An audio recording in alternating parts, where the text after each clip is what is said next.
Hello there, you're with me, Katie Pilbeam, this hour live from the British capital. Here are your headlines on WION. In a major setback for the Shehbaz Sharif government, the three-judge bench of Pakistan's Supreme Court has annulled the October 8th election date for Punjab polls to be held in Punjab on the 14th of May.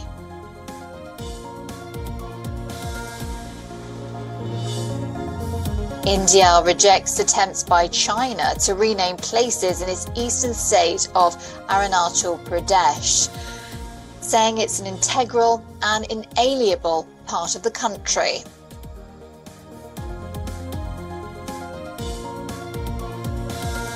All this narrative that Russia is threatening the world with the nukes is a part of a propaganda as well.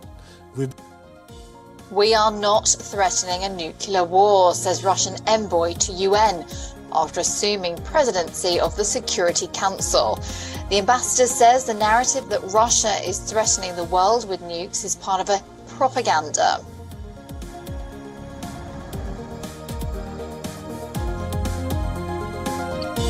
French President Emmanuel Macron will visit China from Wednesday, hoping to dissuade Beijing from supporting Russia's invasion of Ukraine, but without alienating a crucial trade and geopolitical player.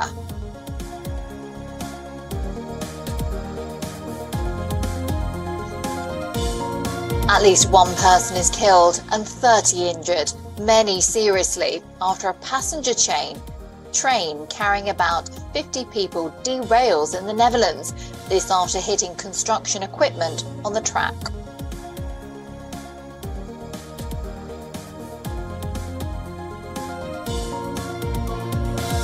Former world #1 Garbiñe Muguruza will extend her tennis hiatus through the clay and grass court swings. The two-time Grand Slam champion has not competed since her loss to Linza Noskova in February, and her ranking has tumbled to 132.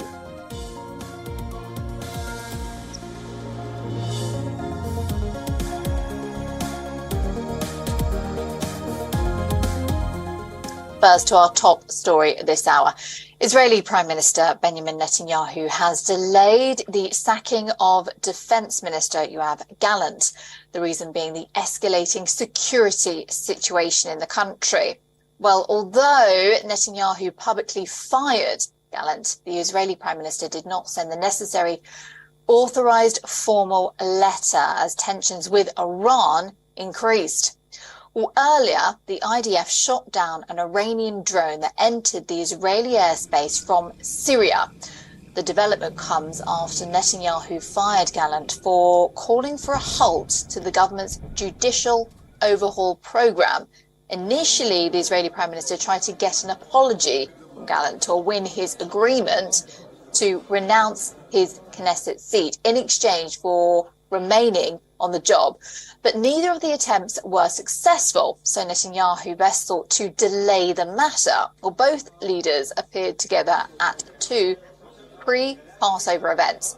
In the past few weeks, Netanyahu has signalled the need for unity to combat the growing call for reservists who are refusing to serve as a protest against the judicial overhaul plan, as thousands in Israel fear the bill will transform Israel from a democracy into a dictatorship. Well, Netanyahu aimed to project Gallant's dismissal as a warning in his government, but the lawmakers and people backed Gallant. Even the United States weighed in on the defence minister's behalf. Well, former Defence Minister Benny Gantz said that the delay is not enough and urged Netanyahu to repeal the decision altogether. Well, it's a complex matter, so we've got Jodie Cohen with us live there from Ra'ana, joining us to give us more details on this. Jodie, fill us in. It's quite hard to comprehend what's going on sometimes. It's very complicated. Absolutely is, Katie. So Defence Minister Gallant was dismissed by Prime Minister Netanyahu because he called for a pause in the judicial reforms, and he did that because he felt that security was at risk. Now, that led to mass protests and a general strike, including at the airport, which led to Netanyahu pausing the reforms. And now the Prime Minister's office has announced that it's pausing moving Gallant on for security reasons. We also know that Gallant is supported by some coalition partners, such as Shas leader Aryeh Deri, and also US officials are said to be lobbying to keep Gallant on as defense minister. Now, in this first show of unity, as you said, Netanyahu and Gallant appeared together at two pre-Passover parties. Netanyahu called to keep politics out of the army, and Gallant said, this is a quote, "It's especially relevant now when we see attempts to hurt us in new places where we haven't seen attacks in past years." He didn't specify what those places were, but it's interesting he raised that, and it suggested that they believe there are new security threats. Okay, and I think some of this confusion comes from the fact, Jodie, of has he been fired? Hasn't he been fired? You know, what exactly is going on? And what is this show of unity all about exactly? What's it trying to prove here?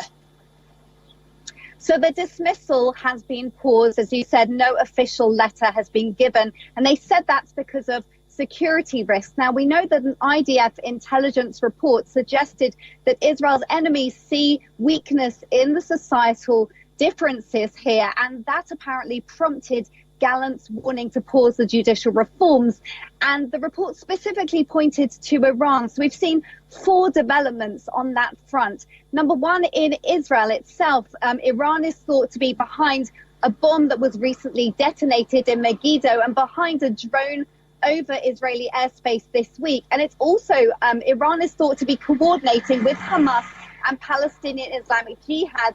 And just yesterday, we saw shots fired into a town in northern Israel and a stabbing attack today in central Israel. The second development is on the nuclear deal front. So it was reported on Monday that the US is discussing a possible interim deal. Remember, in February, the UN nuclear agency found uranium particles enriched to more than 83%, and 90% is needed for weapons grade. The third area is activities in Syria. We've seen a series of airstrikes attributed to Israel against Iran-backed groups there, including this morning. And lastly, the fourth area is targeting Israelis abroad. Greece recently said that it thwarted a terror attack by two Pakistani nationals, which Israel says was backed by Iran. So a number of threats there, and many in Israel argue that security is the priority rather than judicial reform. Jodie Cohen, thank you so much indeed for your knowledge on that one. We appreciate it. That's Jodie Cohen there in Israel for us. Thank you.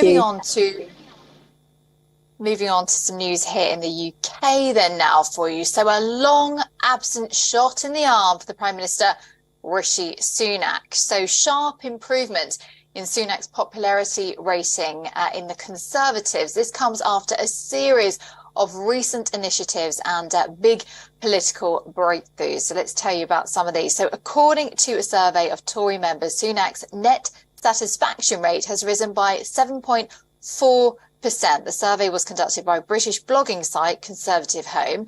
Reasons for Sunak's popularity rise range from the Northern Ireland trade deal to nuclear submarine deal with AUKUS to passing of the legislation to tackle illegal migrants arriving on small boats via the English Channel. Meanwhile, UK Defence Minister Ben Wallace remains the most popular Cabinet Minister with a rating of 85.1%. Business and Trade Secretary Kemi Badenoch, she's at 63.5%. The least popular member, though, is Environment Secretary Therese Coffey, as her rating lies somewhere near minus 2.3. Well, since his appointment as the UK's Prime Minister, Rishi Sunak has been constantly under criticism regarding his wealth and lavish lifestyle. Starmer, the leader of the Labour Party, has also criticised Rishi Sunak by calling him Mr. 1%. He has also criticised Chancellor Jeremy Hunt's decision to scrap the top limit on tax-free pension savings in his budget. Well, for more, Alex Isaac is here in London to give us more details on this story. So Rishi Sunak, things are looking good. Well, according to that poll, yes, within his own party, he is going up, which is really positive for the infighting that we have seen since Boris Johnson was ousted. And obviously we had that a little bit of a changeover with Prime Minister until we relied on Rishi Sunak to take it forward. But what is going to be quite interesting is the local elections that are coming up. We're going to be seeing a lot of these polls, I believe, in the next couple of weeks as we head to those local elections where there's going to be thousands of seats which will be critical for the Conservative Party, whether or not they'll hold on to them.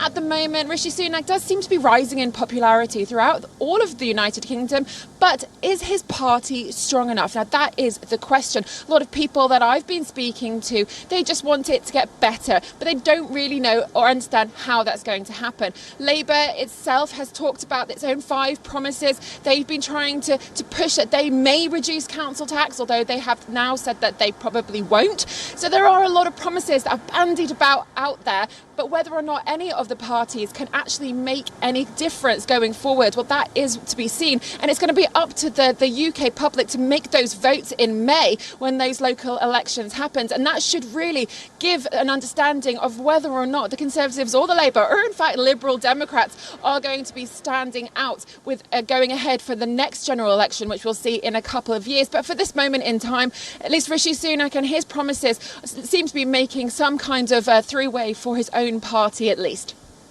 But I mean, Alex, I don't know about you, but I would expect the leader of a party to be popular within his own party. Well, if you look at the long-running displays of prime ministers and leaders that we've had, it's not necessarily about the popularity. Boris Johnson was extremely popular with the people for a short period of time. He was known colloquially as a bit of a buffoon, and people liked that. But did they like his policies? Well, that didn't seem to be clear as he went forward. And then obviously we've had the Partygate. So it has been a case of, should a leader be popular or should they try to get on with things? Rishi Sunak has been trying to get on with things. A lot of the things he's been trying to implement since he's taken over have been quite strong, and there are positives for the future. Of course, it's only been a short amount of time at the moment, so a lot of those things and the policies that he's putting in place we probably won't see coming in hugely into fruition until potentially the general election. But Keir Starmer himself, it seems to be a case of Keir Starmer versus Rishi Sunak, and at the moment Keir Starmer isn't as popular as he's also trying to make out. Say he's talking about Rishi Sunak being in the 1%, but he's not too far off himself. A lot of people do want to just get through this cost of living drama that they're going through. Bills have gone up, costs are rising. They want people to sort it out. They don't really want to be hearing this infighting and belittling, which we keep hearing at PMQs. They want something to be done. And at the moment, there doesn't really seem to be a strong party going forward. Whether or not that leader can take control is one thing, but it is about the party at the end of the day. I've got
Okay, we're now going to talk about the sewage situation here in the UK because water companies in England have been polluting rivers.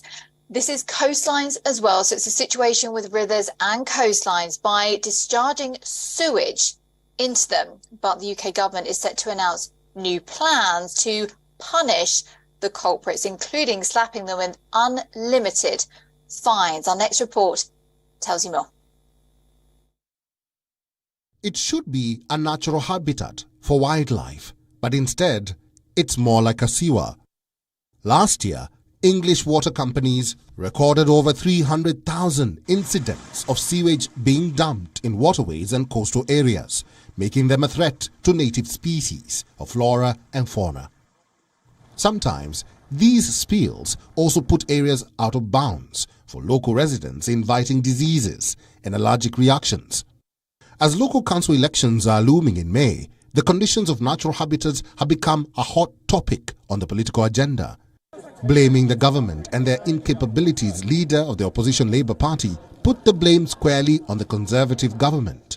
This while Prime Minister Rishi Sunak's government is set to announce new plans this week to tackle the problem. What the government has done to our rivers and beaches is turn them into open sewers. And people are really disgusted with what's been going on after 13 years. If the new plan is passed, water companies could face unlimited fines for polluting seas and rivers. Money raised will be spent on protecting the waterways and restoring wetlands. However, conservationists say there is not enough funding to effectively police the system. There are serious questions to be asked, and that relates to how is this law going to be enforced? Because the body that's tasked to do it, the Environment Agency, in the last 10 years, and it has had its environmental protection and enforcement budgets cut to the tune of about 75%. So if this is a big announcement, this is what's going to solve the rivers. The thing that is going to solve our rivers is refunding environmental protection and enforcement. And at the moment, there doesn't seem to be anything about this. The number of sewage discharges into English waterways doubled between 2016 and 2019. The worst offender, United Utilities, was responsible for at least 69,245 discharges alone last year. But it says it will cut incidents of storm overflow discharges by a third by the year 2025. It still leaves a long way to go to clean up England's beaches and rivers. Bureau Report, WION, World is One. Okay, moving on to news in Australia now with TikTok, because the country has said it will ban TikTok on all government devices. With this, Canberra has joined other countries in barring the Chinese-owned video app on security concerns. Well, the Australian Prime Minister Anthony Albanese has reportedly agreed to government-wide bans on the use of TikTok after the completion of a review by the Home Affairs Department. The Attorney General said the decision follows advice from the Australian intelligence agencies and would begin as soon as practicable. Well, as of now, the United States of America, Britain, New Zealand, Canada, Belgium and the European Commission have already banned the app from official devices over security concerns. TikTok has come under increasing scrutiny due to fears that user data from the app, owned by the Beijing-based company ByteDance, could end up in the hands of the Chinese government. Meanwhile, TikTok Australia General Manager expressed his disappointment and said that despite the repeated offers to engage with the government, Canberra went ahead with the ban. Well, in a statement, he said that, I'm quoting this one here, "We stress that there is no evidence to suggest that TikTok is in any way a security risk to Australians and should not be treated differently to other social media platforms."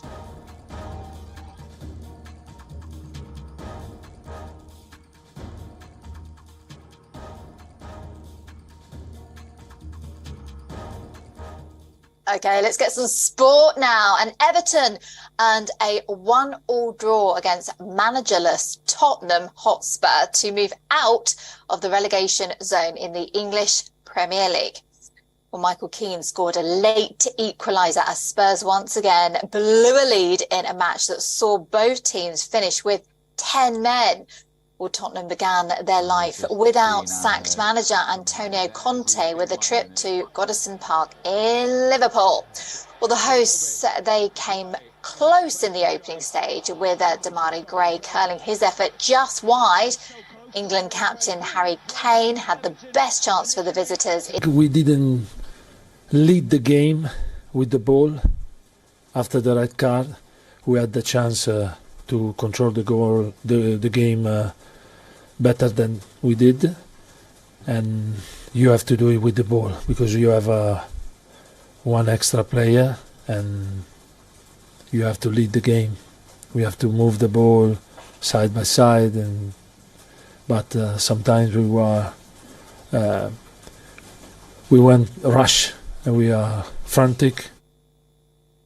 Some news from the world of entertainment now. And what if we tell you that Thor is planning to take a break from Hollywood? Well, according to some reports, actor Chris Hemsworth is considering slowing down after learning that he's at a very high risk of suffering from Alzheimer's disease later on in life.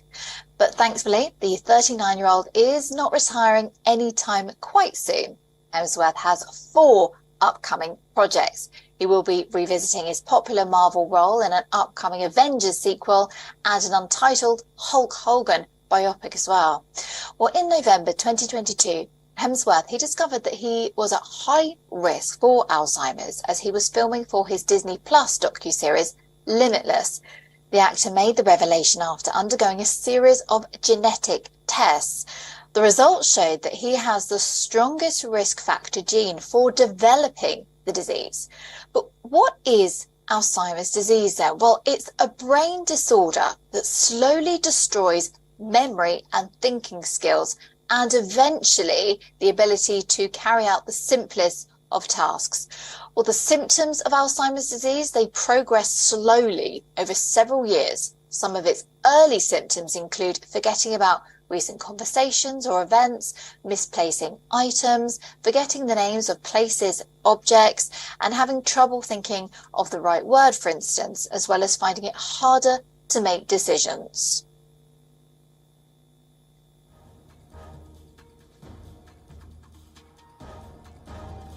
Thank you so much for being with me this hour. Do stay tuned to WION for more international news coming out for you shortly. There